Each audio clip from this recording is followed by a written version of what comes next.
Buenos días a todos, ¿cómo les va? Bienvenidos. Estamos junto a ustedes esta mañana a través de las pantallas de TVN con estas imágenes que no quisiéramos tener que estar mostrando. La situación caótica que se ha apoderado el día de ayer, ya ha estallado el día de ayer en la práctica en Ecuador, con grupos criminales, bandas de narcoterroristas tomándose estaciones de televisión en vivo, como lo que estamos viendo, secuestrando a guardias, a policías, a militares, en una confrontación que tiene a la gente totalmente asustada, con temor, con miedo y con un país que está tratando de reaccionar ante algo que podría ser una alerta de cómo se están metiendo los carteles de la droga mexicanos y están infiltrando toda la realidad latinoamericana, y Chile no es una excepción a esta conversación. Vamos a estar hablando de esto. Tenemos a Iván Núñez justamente en Ecuador, con quien estaremos hablando en instantes. Está también con nosotros acá en el estudio Andrea Aguilar, editora internacional de 24 Horas. Está Yamila Reina, por supuesto, y voy de inmediato contigo, Iván. Te saludo desde acá, desde Santiago. Ya te estamos viendo para ver cómo está despertando Ecuador después de un día brutal. Sí, Eduardo, los saludo también acá junto a José Luis Tapia, nuestro camarógrafo, desde una Guayaquil que todavía no amanece. Esa es la verdad, tenemos 2 horas de diferencia. La situación de lo que nosotros hemos podido ver, Eduardo, desde el trayecto del aeropuerto hacia el hotel donde nos hemos logrado quedar durante la jornada de esta noche, es una ciudad completamente militarizada, desierta. En las calles todavía no se ve nada de gente. Todo el comercio, cortinas abajo, en algunos hoteles incluso personal armado resguardando la seguridad. El aeropuerto una situación muy compleja porque había pocos vehículos para salir. Y nos topamos con muchas personas que viven en Chile, ecuatorianos que venían de regreso precisamente en esta época. Les coincidió lamentablemente una fecha, muy preocupados de lo que iban a encontrarse acá. Por cierto, estos niveles de violencia, lo que tú decías, Eduardo, son una campanada de alerta. Acá los especialistas, y recordemos nosotros cuando seguimos el proceso electoral, sé que va a estar Andrea Aguilar, o está ya Andrea Aguilar allí. Está aquí con nosotros. Vimos una situación de elecciones en Ecuador donde incluso se matan a los candidatos presidenciales, donde los debates dentro de los canales de televisión se tienen que hacer con los candidatos con sus casacas, chalecos antibala colocados, donde las actividades en campaña, el terreno, ir a saludar a la gente, a los votantes, se tienen que hacer con verdaderos escudos militares, y es por eso naturalmente que estas campanadas de alerta no vienen de ahora, no vienen de este año. Se ha venido degradando la convivencia cívica en Ecuador por lo menos hace 3 años, al punto que lo que ocurre ayer es una acción concertada, y lo que se estima, y esta es la información de inteligencia que es lo que se ha podido recoger a través de fuentes oficiales, uno no sabe naturalmente hasta dónde ha llegado más allá aquello, es que esto ha sido digitado desde al menos 6 recintos penales que estaban bajo el control de estas bandas de crimen organizado. Nosotros lo comentábamos hace algunos instantes en las noticias, pero son nombres que probablemente a nosotros no nos dicen nada. Pero si nosotros a los ecuatorianos le hablamos del Tren de Aragua, tampoco les va a decir nada. Claro. Pero acá estos nombres generan temor, generan inseguridad, y son bandas como Águilas Killer, AK-47, Caballeros Oscuros, Chone Killer, el Cuartel de la Fea, Cubanos Fatales, Gangster, Caterpillar, Lagartos, Latin Kings, Los Lobos. ¿Te acuerdas que hicieron una declaración conjunta ellos, todos con sus rostros cubiertos, desmintiendo a otros que se hacían pasar por los lobos? Bueno, muchas de estas bandas con estos nombres tan atemorizantes y que utilizan armas de guerra y que son armas automáticas y que perpetran estos crímenes partieron actuando años atrás en Ecuador, donde de pronto en las noticias aparecía una persona atada de pies y manos con un disparo en la cabeza, luego cuerpos que empiezan a ser arrojados, luego se da cuenta de ciertos sectores de la población, muy principalmente en Guayaquil, más incluso que en Quito, donde ya ciertos barrios no se podía ingresar, Eduardo. ¿Por qué? Porque había control territorial de estas bandas que además obedecen a intereses de bandas internacionales. Jalisco Nueva Generación, el cartel de Juárez, en fin, que se han venido instalando acá en Ecuador, que termina siendo el segundo país del continente que tiene más tráfico de drogas, así que atención con aquello. Bueno, en lo concreto el presidente Noboa ha declarado este estado que es un estado de conflicto armado interno, es decir, una suerte de guerra interna en el país, y en función de los cuales ordenan las Fuerzas Armadas a neutralizar a estos grupos de crimen organizado. Todo esto parte, por supuesto, ustedes ya lo sabrán, con la fuga de José Adolfo Macías, alias Fito, que es líder precisamente de uno de estos cárteles, y él también ha generado todos estos operativos, que en lo concreto, en esta nueva arremetida, parten el día lunes con esta fuga y luego este ataque coordinado que se da en hospitales, que se da dentro del canal de televisión TC, que probablemente es la imagen que más ha llamado la atención a nivel internacional. Sí, los escucho. Vemos este amanecer en Guayaquil donde te encuentras tú, para entender un poco, porque yo he sentido mucho que la conversación acá en redes sociales, ¿cómo es posible que unas bandas de delincuentes sean capaces de poner en jaque un Estado? Tanto poder de fuego, tanta organización, se ven las calles militarizadas. ¿Cuál es el estado del asunto a esta hora ya en Guayaquil al menos? Mira, te lo muestro, le pido a José Luis que nos muestre con la cámara. Vamos a mostrar cómo es la situación a esta hora.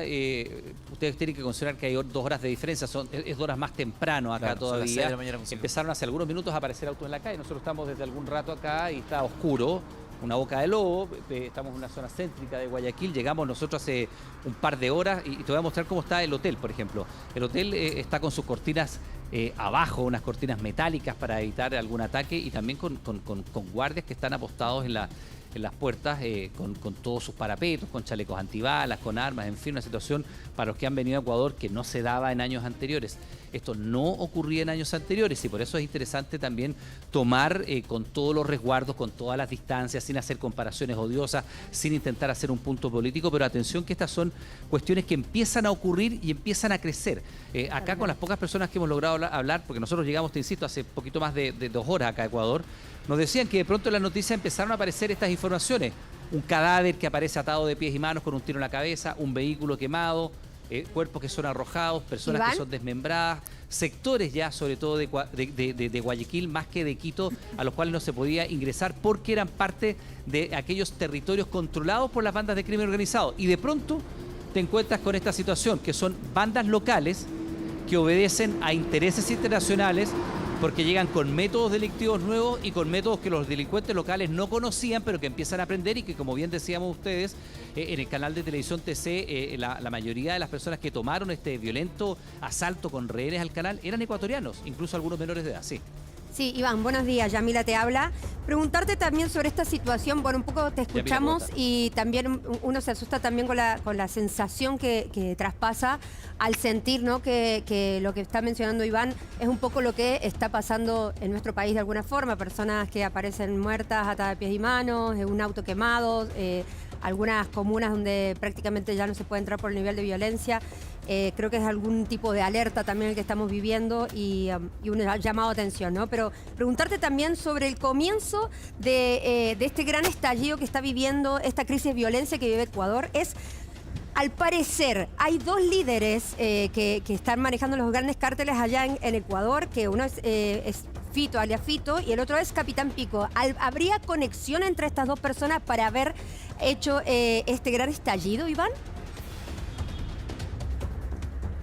Mira, lo que sí se sabe, Yamila, es que acá hubo una acción concertada, y lo que tú dices es interesante. O sea, yo creo que hay que tomarse las cosas con mesura, pero no por ello sin la importancia de vida. Cuando aparecen señales de escaladas de violencia, y sobre todo en materias delictivas que no está acostumbrado un país como en el caso de Ecuador. O sea, a mí, yo le digo, me ha tocado venir 3 veces, 4 veces a Ecuador, salvo aquel intento de asesinato del presidente Correa, que también nos tocó estar acá. Ecuador es una sociedad bastante tranquila, pero que de pronto acá se comienza a hacer esta disputa territorial.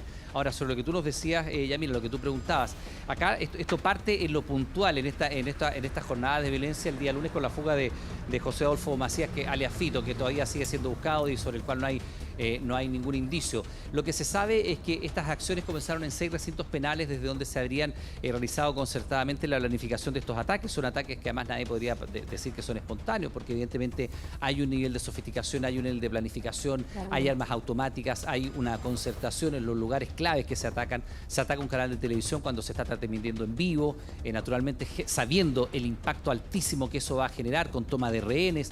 Se les obliga a los trabajadores, unas imágenes muy dramáticas que yo imagino que ustedes las han revisado o las vamos a revisar, donde están los trabajadores en el suelo siendo apuntados con armas automáticas, implorando por su vida, pidiéndole al presidente que retire a la fuerza policial, porque naturalmente en esos momentos era una cuestión de vida o muerte. Bueno, esas situaciones naturalmente no estaban ocurriendo en Ecuador hace años, pero sí están ocurriendo en el último tiempo.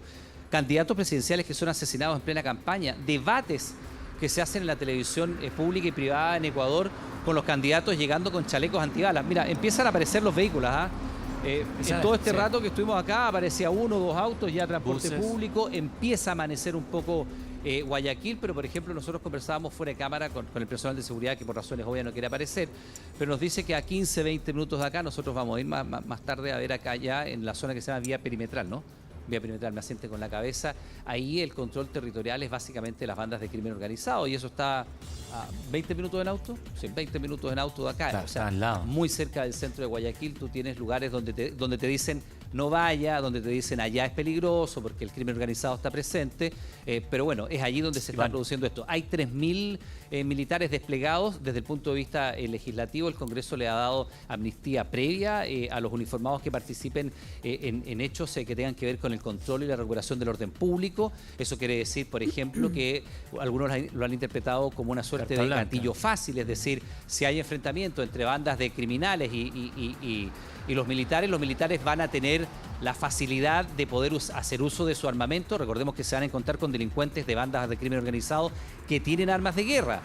Una cuestión que nosotros también hemos visto, el poder de fuego, que disparan en ráfaga. Entonces se les da de alguna manera el respaldo institucional de que pueden actuar porque están en una zona de conflicto armado interno. Eso es lo que se está viendo hoy día, Sí. Eso es precisamente lo que se registra. De hecho, sesionó el Consejo de Seguridad ayer, se descartaron algunas informaciones que habían circulado durante la jornada también, que se había producido un ataque al Palacio de Gobierno, cuestión que fue desmentida. Sí se produjeron ataques en algunos hospitales, sí se produjo el ataque naturalmente del canal, que eso ya está visto, en algunas estaciones de los trenes de acercamiento. En una no así el universidad metro, también se han también. producido ataques durante las últimas horas. Sí.